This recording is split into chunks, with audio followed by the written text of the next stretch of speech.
The Planet Express crew are about to experience a change in vocation. When they discover a medicinal cream that can induce superpowers in humans, Fry and Leela decide the only proper course of action is to become superheroes.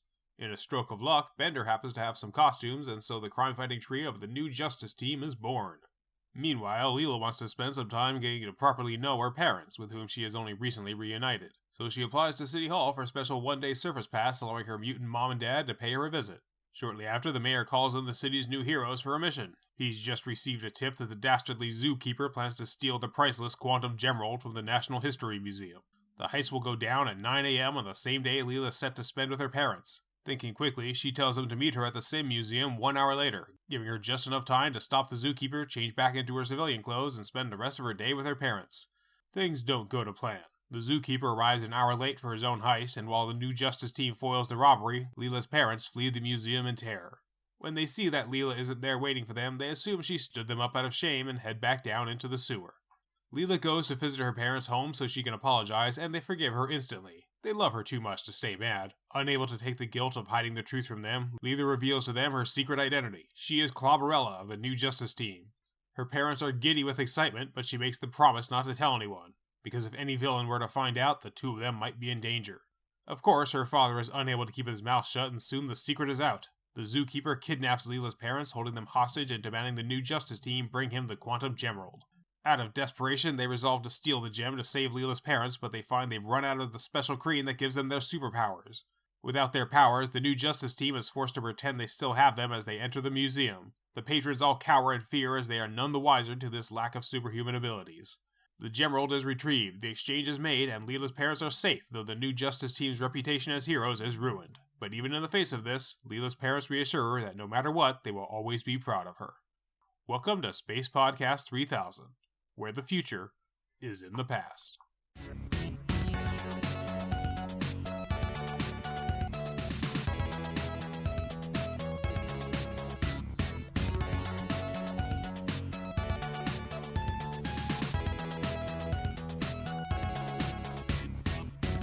So I think the big thing to learn from this episode is that apparently mutants can get temporary surface passes. That's nice. Honestly, I think it kind of makes the situation even worse. Because when, there are certain circumstances under which they are allowed up on the surface, any excuses that, might be used to try to keep them down there become... they were kind of always nonsense, but they become even more transparent. It becomes even more transparently nonsense. Of course, it also raises the question of, is Leela technically considered a mutant, so is her presence on the surface illegal this entire time? We do get an answer for that in a later episode, where I believe the answer is yes, if I recall. But I don't think they had the Comedy Central seasons in mind when they wrote this, because that wouldn't happen until many years later. It is weird, yeah. Yeah, they keep changing the rules for the mutants, which I guess is kind of true to life. But just the way that the parents are just so broken and beaten down, and they just assume everything is their fault, is just such a dark joke. It really is absolutely depressing. Especially they're resigned to the idea of Leela hating them. And not just that, but that's their immediate thought. Their thought immediately goes there. Is she didn't show up. Well, obviously this means she's sick of us and she never wants to see us again. That makes sense. Especially since they only wait 2 minutes. They don't even, it's very good job. It doesn't even cross their mind the idea that maybe she got stuck in traffic or something, Because that would be my first thought if someone was late to show up to a thing. Oh, they're not here yet. Did they get stuck in traffic? Did they oversleep? What's going on? Maybe I should call them. And then, of course, some shithead on the internet will call that huffing the copium. Lord. Yeah, I hate that fucking phrase. Same. Oh no, they have a healthy coping mechanism for something. Let's make fun of them for it. Oh no, they're being realistic and optimistic about something. What a shithead. What a horrible, stupid person. Let's make fun of him for it. Speaking of memes that we don't like, there are some jokes in this episode that really fall flat for me, mainly the things like treating IKEA like it's cheap junk, just because IKEA does make a lot of really good stuff. And like that was the one thing that seemed weird. Like the purpose of IKEA is you don't need to cut anything. Yeah. It comes pre-cut and pre-made and everything. If you need to cut it, why do you even buy IKEA? But like the first thing Bender has to do is cut it with his blade hand. I mean, I get it's for a background joke, but like, yeah. I mean, but like the thing is, they're talking about missing parts and it being just affordable crap and the wobbly robot. I'm just like, again, IKEA has some very nice stuff. My couch is IKEA and it's very comfortable. A lot of the furniture in my house I got from IKEA. The desk I am sitting at right now as we record this, IKEA. I don't know, it just... The gags just kind of fell flat for me because I like IKEA. Yeah, it's just kind of an old joke that like, what I feel like that was one of those puns that was really kind of better left unsaid. The fact that it's Pikea, but actually saying it in that seems like it's kind of like belabors the point because we've seen the Pikea before. We've seen the Pikea logo in the show before, but they didn't say it before. Have we? I don't remember seeing it, but I mean, I believe you. Anyway, though in the same scene, the professor references Swedish meatballs, and I can't remember if I've ever brought it up, but that is like one of my favorite jokes from Babylon 5. So in Babylon 5, there is a bit of a gag in one episode where a character is eating, when one of the aliens is eating a dish from their homeworld, and another...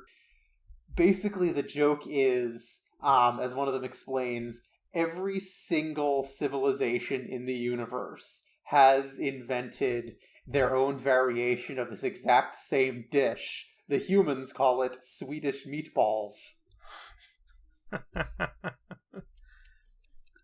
I guess Swedish meatballs are as universal as alcohol. I guess yeah, so. Pretty much. Like that's how it is, and that's how it is here. Every civilization has invented the alcohol, just like every culture has invented the sandwich. And rock, paper, scissors.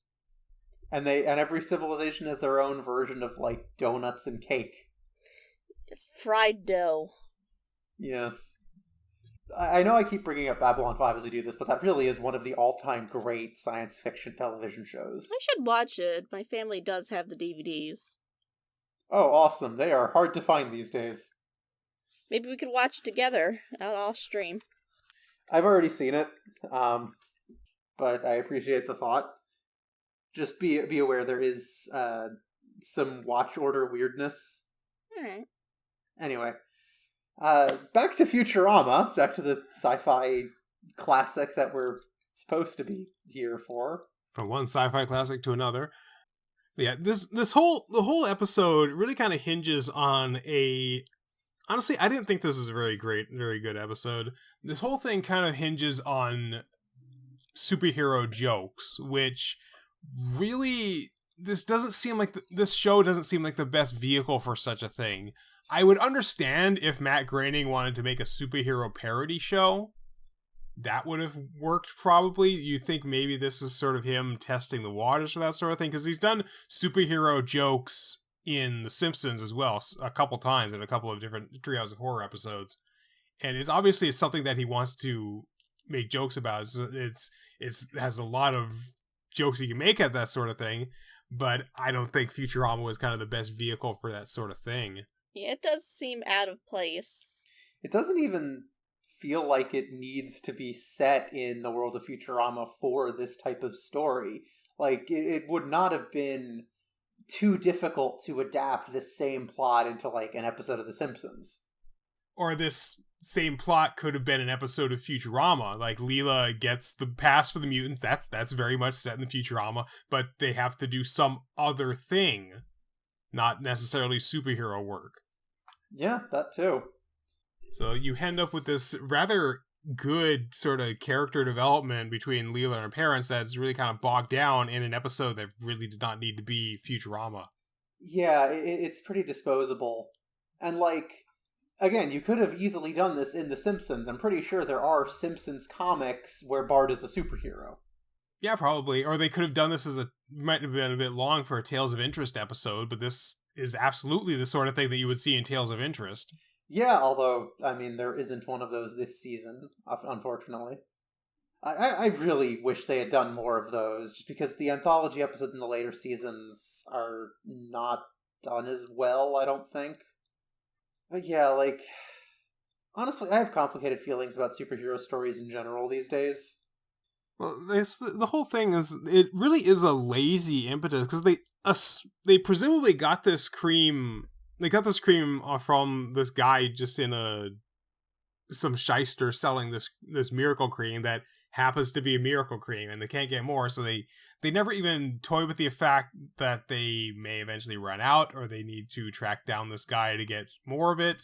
It seems like a very poorly written episode, honestly. Yeah, and the cream does run out, which is exactly what would happen when your superpowers come from an exhaustible resource. And, too many superhero comics and stories really don't go into that sort of thing.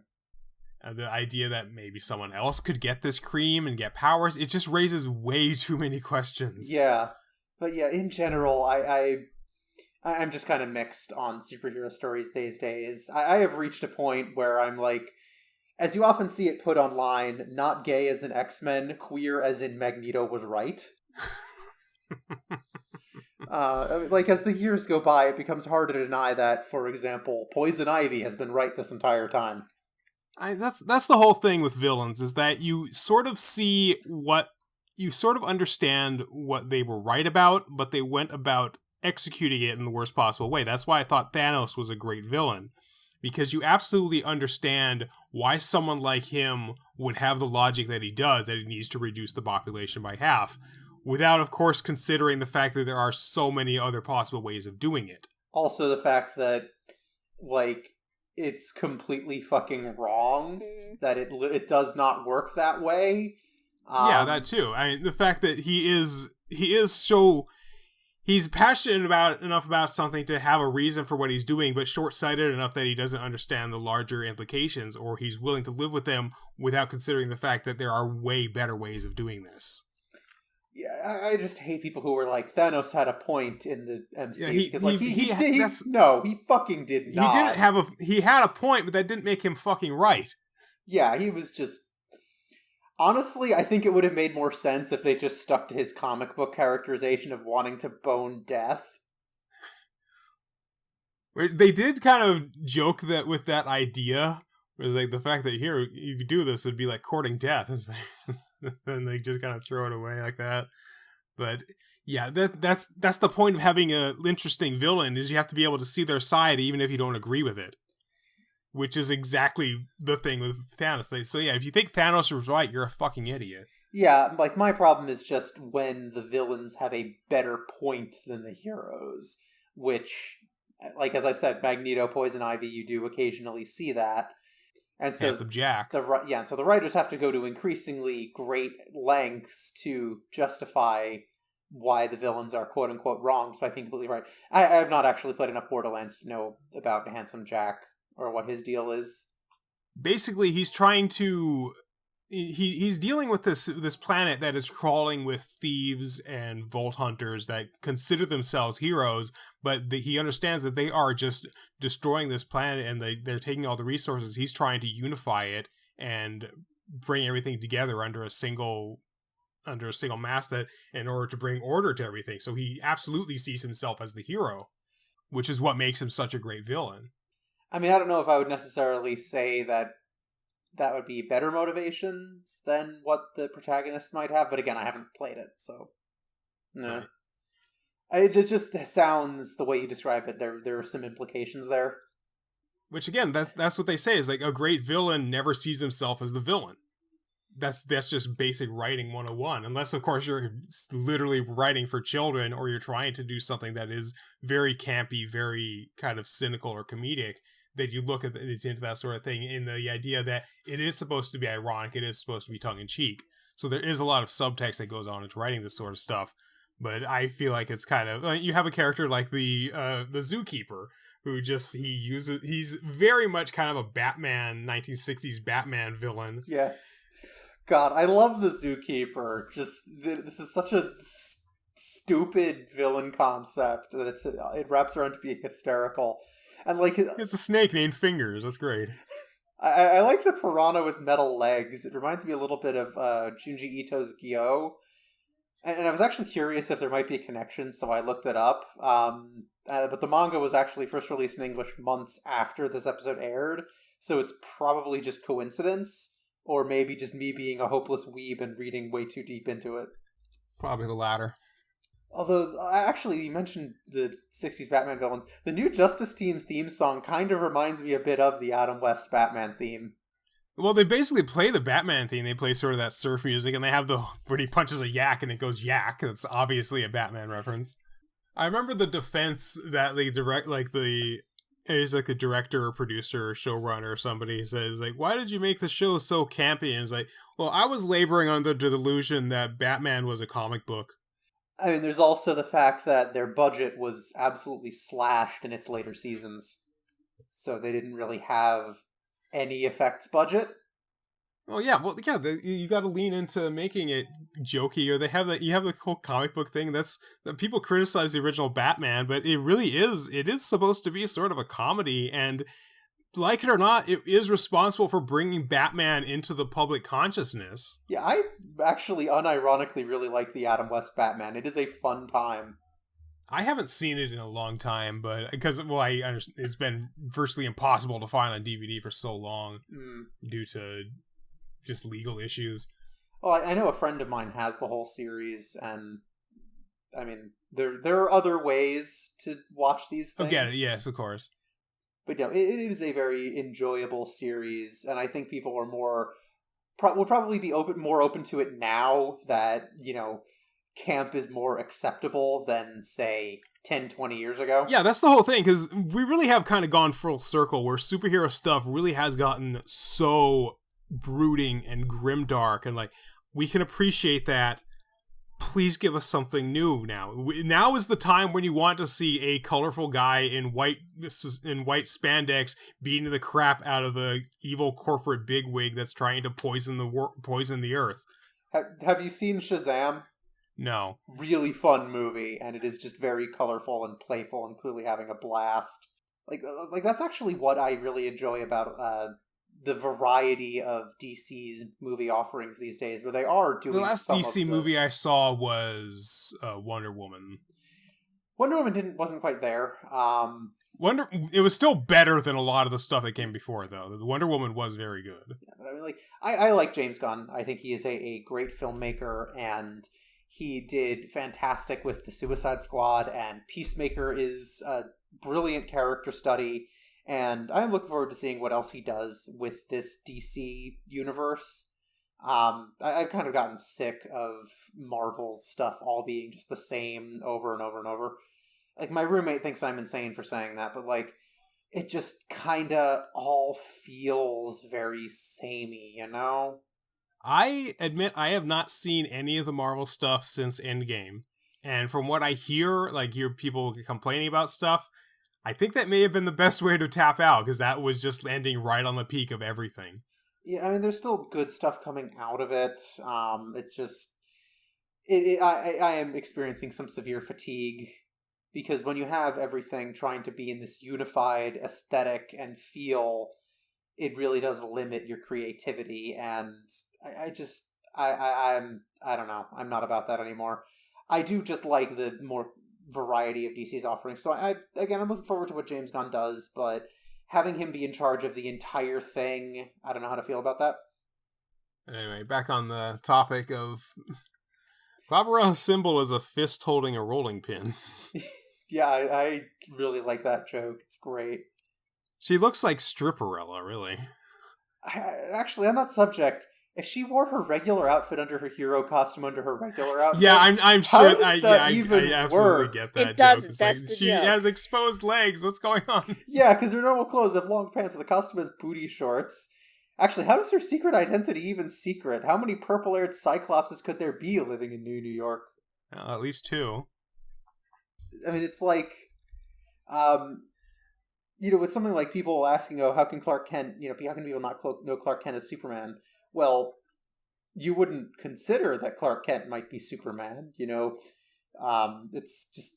Yeah, it's not just the fact that he wears glasses. He takes on a completely separate persona. He is that's the whole thing. Mild-mannered reporter Clark Kent. He is very quiet and sticks to himself, and he just watches, and he tries not to get into battles. And Lex Luthor just doesn't think Superman needs a secret identity. He just thinks he's Superman. He lives up in the North Pole. Exactly. That, as far as the public knows, that is the case. Like, why would he have a secret identity? Who cares? You know, they all know about the Kryptonian stuff. There actually was at least one comic story, I believe, where an employee of LexCorp figured out that Superman was Clark Kent and told Lex Luthor, and he didn't believe him and fired the guy. But, like, in this particular instance, it really is a case of just how many purple-haired Cyclopses could there even be in this city? Like, that alone... Well, again, this is Futurama logic, so they're probably not too bright on the subject anyway. I guess it is cartoon logic. Just still... It's just like them trying to break into this thing that's a museum and a zoo, trying to steal a Chaos Emerald, I guess. Fry chuckled. You mean the Chaos Emeralds? That was the joke you told me to make sure I mentioned it? That was the one that you're... Yes.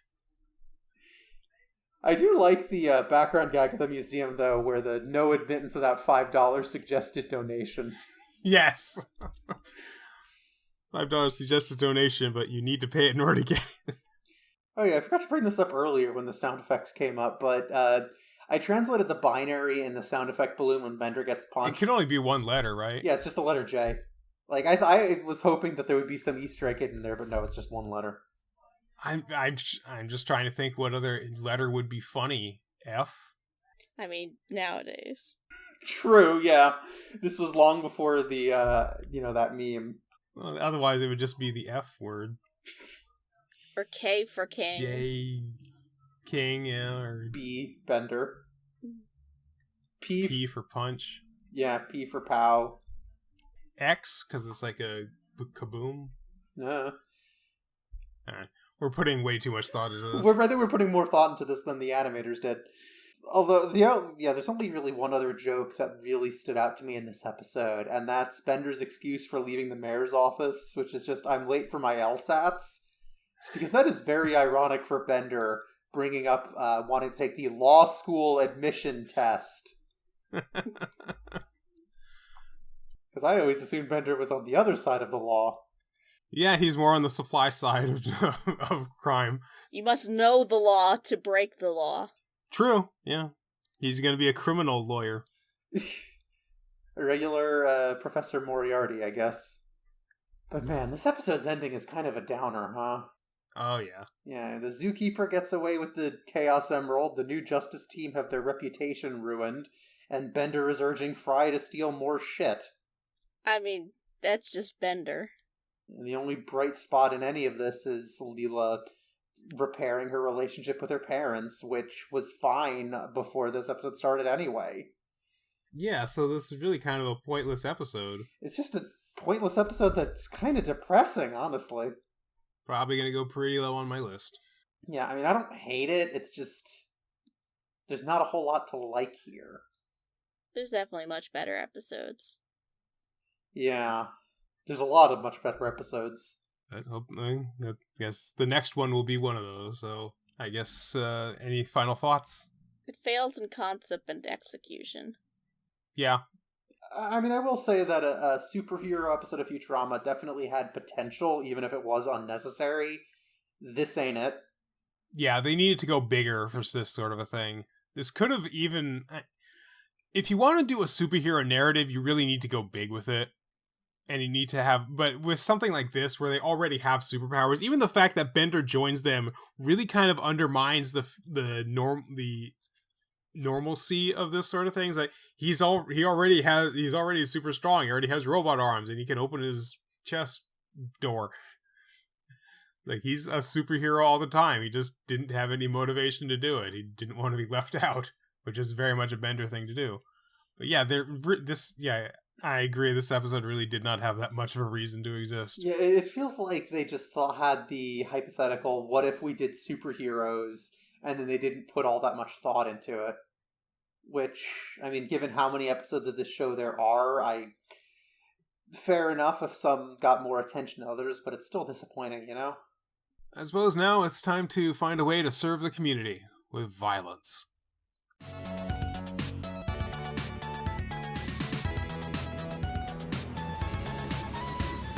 Thank you for listening to Space Podcast 3000. Your three voices of the future are Nova Altman, Doug Hancox, and Eden Valerie. The theme music is Voxel Revolution by Kevin MacLeod. You can support the show and listen to new episodes a full week early at patreon.com/spacepod3k. Follow us on Twitter at spacepod3k. Be sure to join us next time as the Planet Express crew confront political controversy in A Taste of Freedom.